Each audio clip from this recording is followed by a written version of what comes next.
Office, CDRRMO at ng City Information Office. 94.3 DWIC Palawan.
Noon at ngayon, DYPR, una sa balita.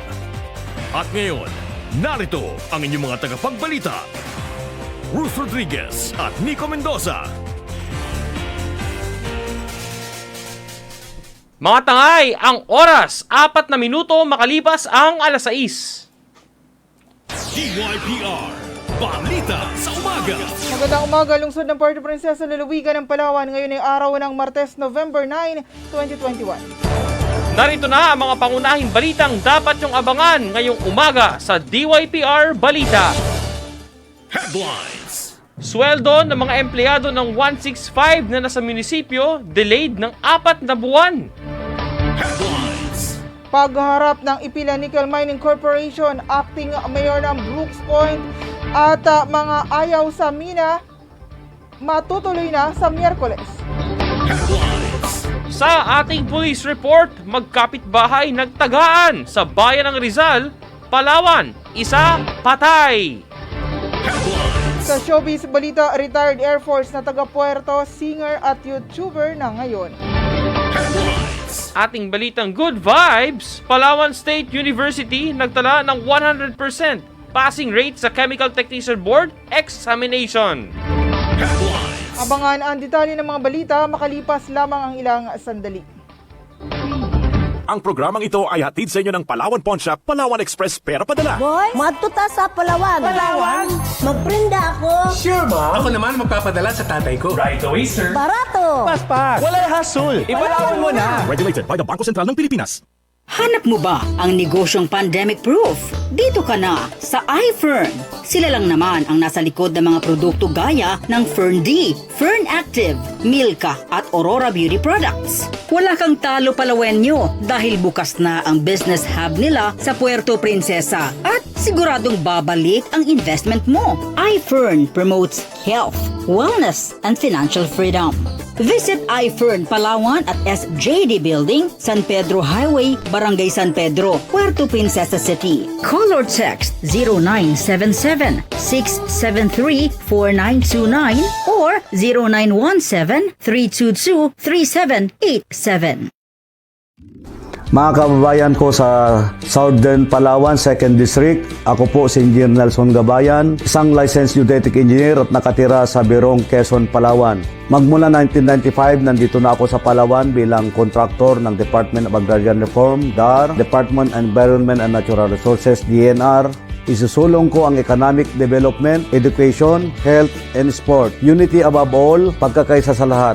Katutubo ka man, Muslim, Kristiyano o lumad, importante tayo ay magkakaisa tayong harapin ang lahat ng problema at sama-sama tayo sa lahat ng laban at hamon ng inaharap. Ako po ulit si Engineer Nelson Gabayan, kasama ang buong pwersa ng Team NM Gabayan at Serbisyong Palawenyo ay inialay ang aming buong lakas para sa ikaunlad ng ating lalawigan. Engineer Nelson Gabayan po, ang gabay sa kinabukasan. DYPR Balita sa Umaga. 7 minuto makalipas ang alas 6 ng umaga sa detalye ng ating mga balita. Sweldo ng mga empleyado ng 165 na nasa munisipyo, delayed ng 4 na buwan. Ang detalye ng balitang yan, hatid ni Romy Luzares. DYPR Balita.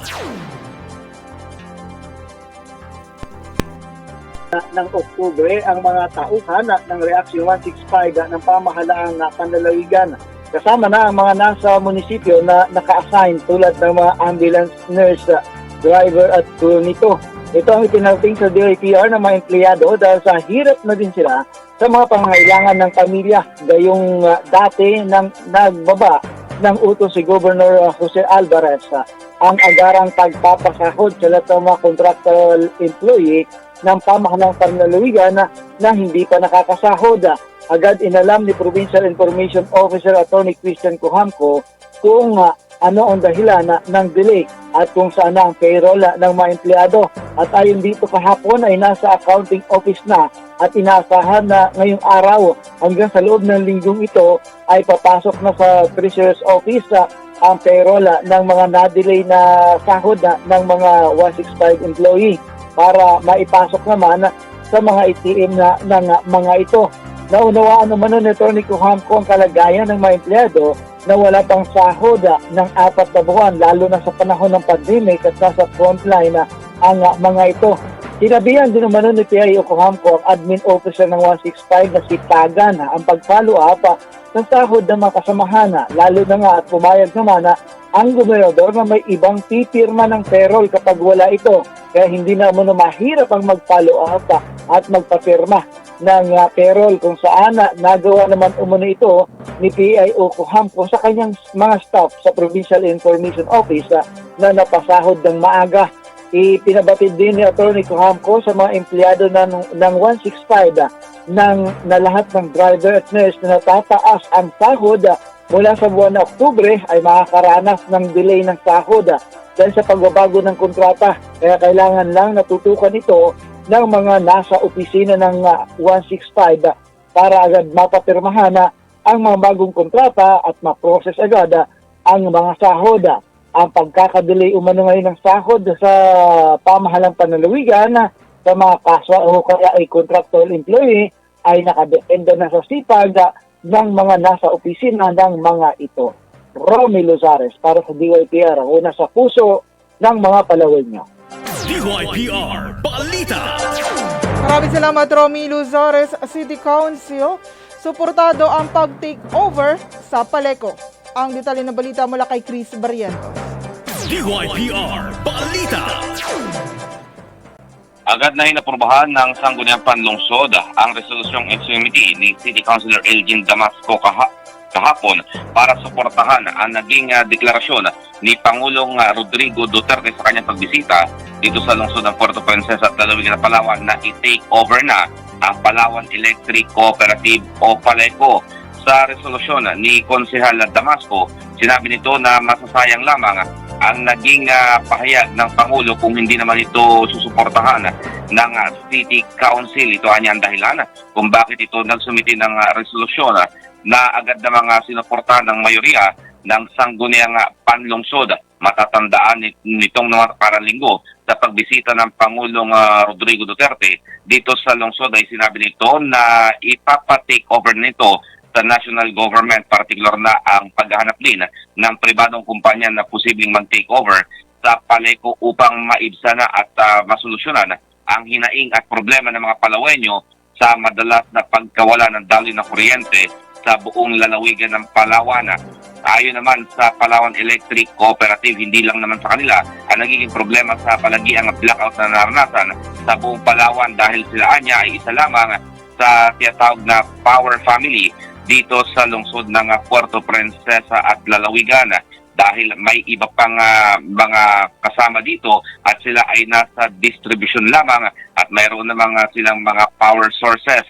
Madalas rin anyang nagkakaproblema ay ang mga power generators at hindi ang mga linya ng Paleco. Gayunpaman, ang pagpapahayag ng suporta ng City Council ay inaasahan na malaking tulong upang mapadali na ang pag-take over sa Paleco at masolusyonan na at matuldukan ang matagal na hinaing ng mga Palawenyo. Chris Barrientos para sa DYPR, ang una sa puso ng mga Palawenyo. DYPR Balita. Maraming salamat, Chris Barrientos.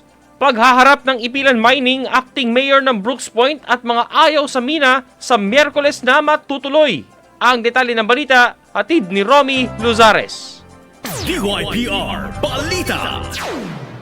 Sa Miyerkules pa matutuloy ang paghaharap-harap ng Ipilan Mining, acting mayor ng Brooks Point at ng mga kontra Ipilan Mining sa Committee ng Environment ni Board Member Albert Rama. Kausapin ng mabilis na pagkakaroon ng mayor's permit ng minahana. Ito ay sa kabila ng tinutulan ito ni suspended Mayor Mary Jane Feliciano na naging sanhi pa ng pagkakasuspindi nito. Gusto kasing linawin ni Board Member Cesario Benedito kung ano ang basihan ni Brooks Point Acting Mayor Georgialyn Quezon na kung sa pag-release ng mayor's permit sa Ipilan Mining. Bukod sa mayor's permit ay alamin din ni Board Member Benedito ang mga lugar na miminahin ng Ipilan na sinasabing forested area o timberland na hindi dapat masakop sa miminahin pero napasama umano sa miminahin ng Ipilan. Inaasahan na maraming mga dating na imbitahan sa Committee ng Environment ni Board Member Rama para malinaw ang mga usapin. Kasama na sa iimbitahan ay ang PCSD para sa paglilinaw sa SAP laws o usapin ng pagmimina. DNR Geoscience Bureau na magbibigay liwanag sa mga lugar na dapat at hindi dapat minahin.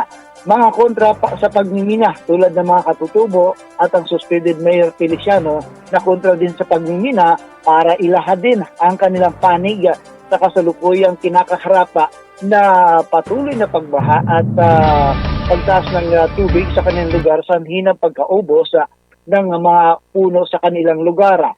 Inaasahan din na makakadalo ang acting Mayor Jaja Quezon para maipaliwanag din ang isyo at ang panig nito sa pag-release ng mayor's permit. Inaasahan din ang mahaba-habang talakayan sa usapin na ito bukas sa sangguniang panlalawigan.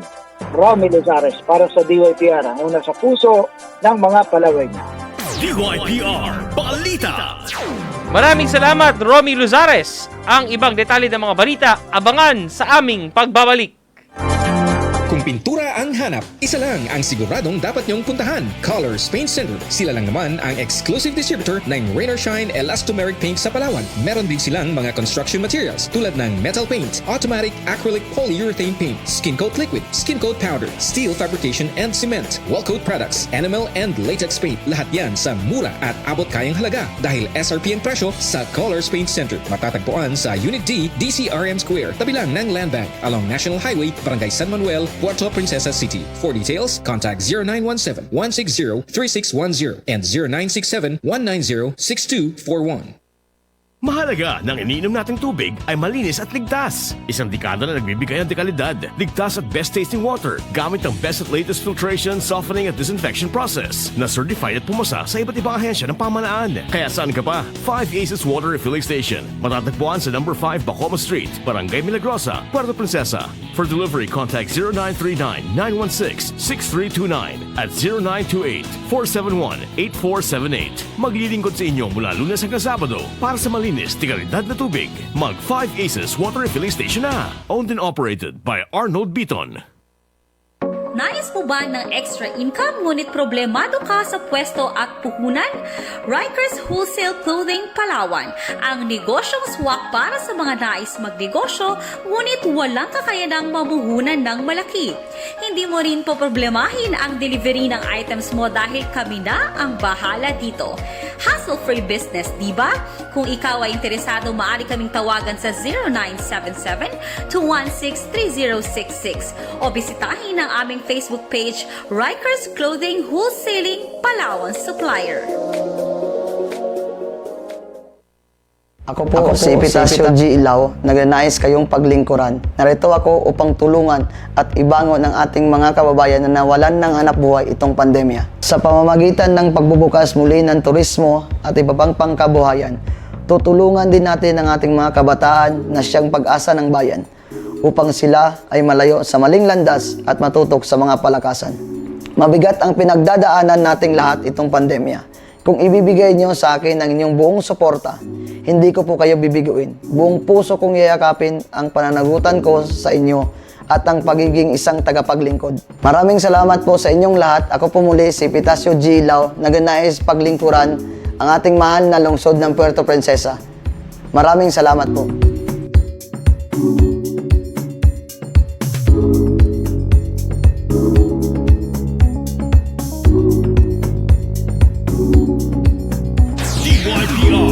Balita sa umaga.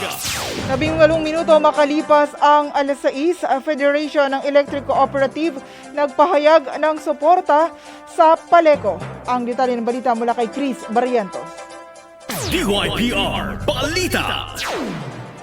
Nagpahayag ng suporta ang Philippine Federation of Electric Cooperatives sa bansa sa Palawan Electric Cooperative o Paleco matapos i-anunsyo ni Pangulong Rodrigo Duterte na i-take over na ang kooperatiba. Sa statement na nilabas ng federasyon, sinasabing iginagalang nila ang Pangulo subalit hindi nila sagot sa problema sa ngayon ang pagkuha sa pamalakad sa Paleco. Paliwanag pa ng Philippine Federation of Electric Cooperatives, sakaling ang Paleco ay ma-take over at maesa pribado ay mas magpapahirap ito sa mga consumers nito dahil tataas ang singil sa kuryente na hindi na maisa sa alang-alang pa ang mga konsumidores nito na sa ngayon ang lahat ay kaanib o kabilang natituring na may-ari o kamay-ari ng Paleco. Humingi rin ng suporta at hanggang aksyon ng Philippine Federation of Electric Cooperatives sa National Electrification Administration o NEA na siyang responsableng ahensya ng pamahalaan na ipromote ang rural electrification sa bansa sa pamagitan ng mga electric cooperative tulad ng Paleco na siyang katuwang nito. Sinabi rin ng federasyon na wala namang ibang nasa likod ng panggigipit na ito sa Paleco kung hindi ang malalaking kumpanya ng kuryente dito sa bansa na nais lamang na makapagnegosyo at palitan ang Paleco sa Palawan. Chris Barrientos para sa DYPR, ang una sa puso ng mga Palawenyo. DYPR Balita. Police Report. Sa ating police report, magkapitbahay nagtagaan sa bayan ng Rizal, Palawan. Isa, patay. Ang detalye ng balita mula kay Romy Luzares. Police Report. Nauwi sa trahedya ang sobrang kalasingan, kaya nagkapikunan at nagkasagutan na ang magkainuman na magkapitbahay na nauwi sa tagaan sa Sitio Tagpas, Barangay Latuda, Rizal, Palawan na nagresulta ng kamatayan ng isa.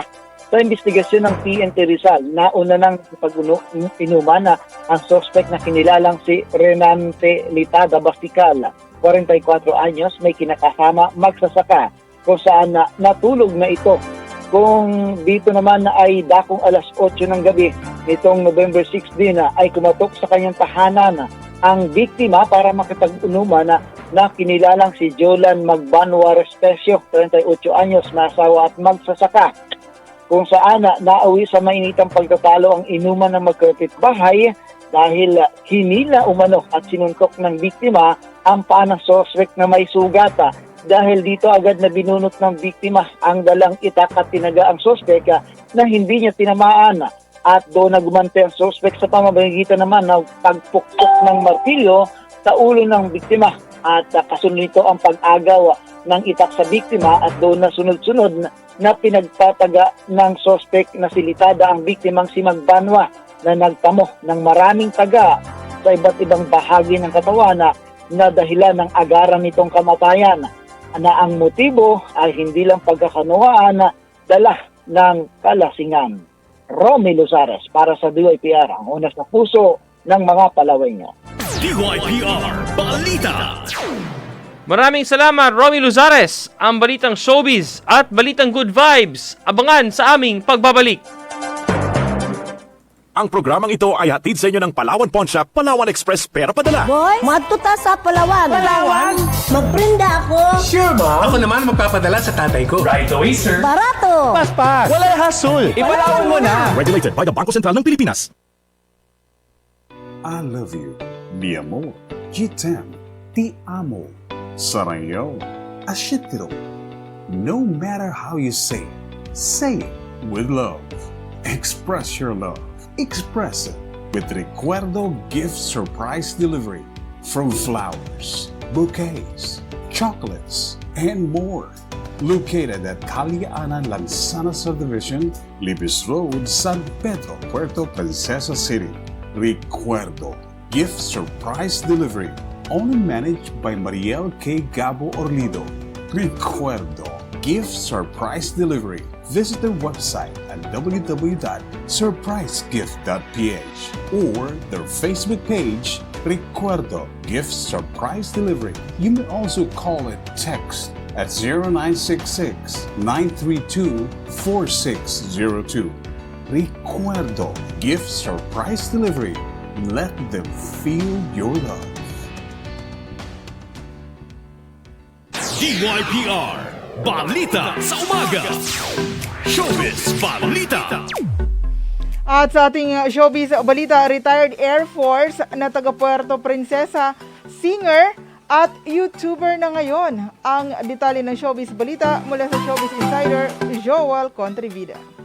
Showbiz Balita. Hinahangaan ngayon sa YouTube ang isang retired Air Force officer na gumagawa ng mga cover song ng Asin dahil sa napakahusay nitong pagkanta. Siya si Second Lieutenant Frederick Ibanez na tubong Cebu City, ngunit nanirahan na ngayon sa Barangay Siksikan dito sa Puerto Princesa. Nag-stilby siya ng 27 years at nadistino sa 570th Composite Tactical Operations Wings sa Antonio Bautista Air Base dito sa Puerto Princesa. Mostly, mga cover ng kantang Asin ang kanyang kinakanta.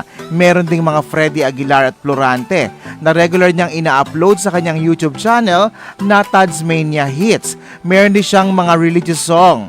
Masipag itong mag-upload halos 3 beses kada linggo. Ayon kay Ibanez, matapos siyang magretiro sa serbisyo, ay naisip niyang ituloy pa rin ang passion sa pagkanta. At ang paggawa ng video ang kanyang naisip na nito lang July niya sinimulan. Bagamat hindi pa marami ang kanyang subscriber, ay napapansin na ito ng ilang mga reviewer at ginagawa na siya ng mga reaction video na kung saan ay kino-cover niya ang ilang kanta. Isa na nga dyan ang isang kanta niya sa Asin kung saan marami ang humanga dahil kopyang-kopya niya ito. Aktibo rin siyang kasapi ng Harana Group sa mga radio station. Joel Contribute para sa DYPR, ang una sa puso ng mga Palawenyo. DYPR Balita. Balitang Good Vibes. Sa ating balitang good vibes ngayong umaga, 5 out of 5 petroleum engineering students ng Palawan State University ang nakapasa sa Chemical Technician Board Examination ng Professional Regulatory Commission. Ito ay sina Engineer Kenneth Manaeg, Engineer Princess Leona Resuma, Engineer Marvin Jason Igna, Engineer John Michael Pablico, at Engineer Isabella Prodigalidad. Sa post ng Palawan Water kung saan konektado ang 5 bagong engineer, ay sobrang proud sila sa achievement ng 5, lalo pat mahusay din nilang nilatag ang pagtubig ng proyekto sa iba't ibang munisipyo sa pangunguna ng kanilang project head na si Engineer Ann Michelle Cardenas. Ang Palawan Water ay proyektong pagbigay ng malinis na tubig sa mga kabahayan at iba pa na nasa mga munisipyo.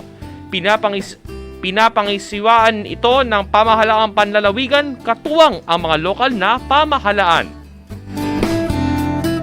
DYPR Balita. At sa mga lagaglimog ko yun, Amos, madal kita ko yun, ituturo ka natin ni Ryan Ibanez. Amos, madal kita, iko yun.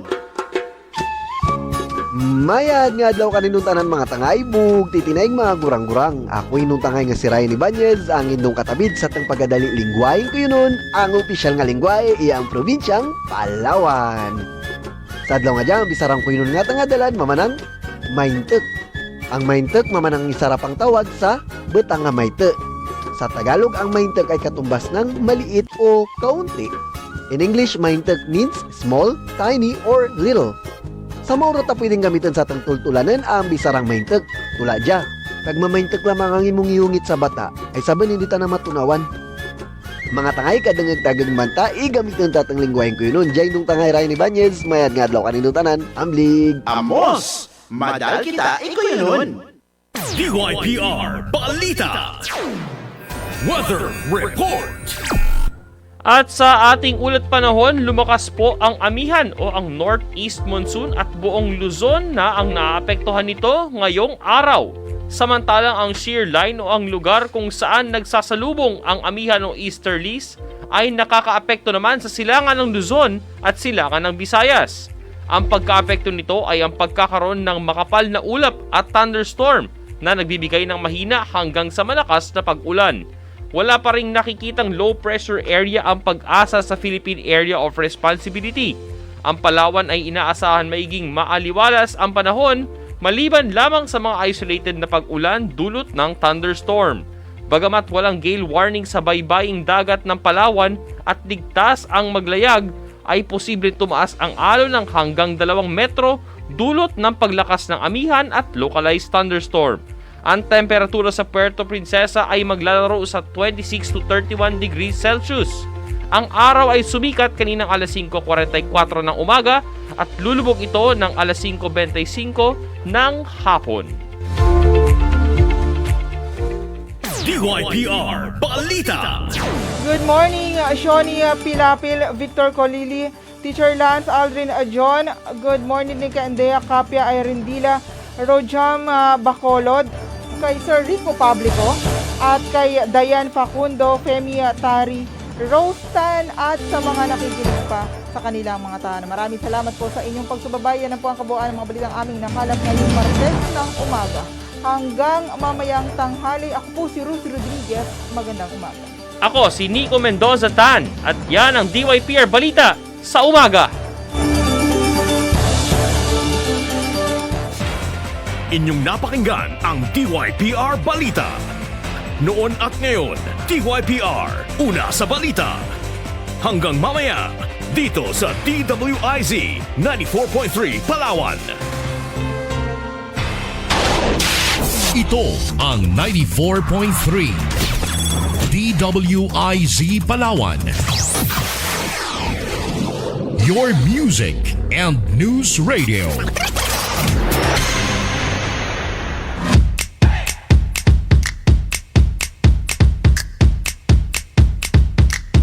What if and health facts of Vegimax capsule. What if and health facts of Vegimax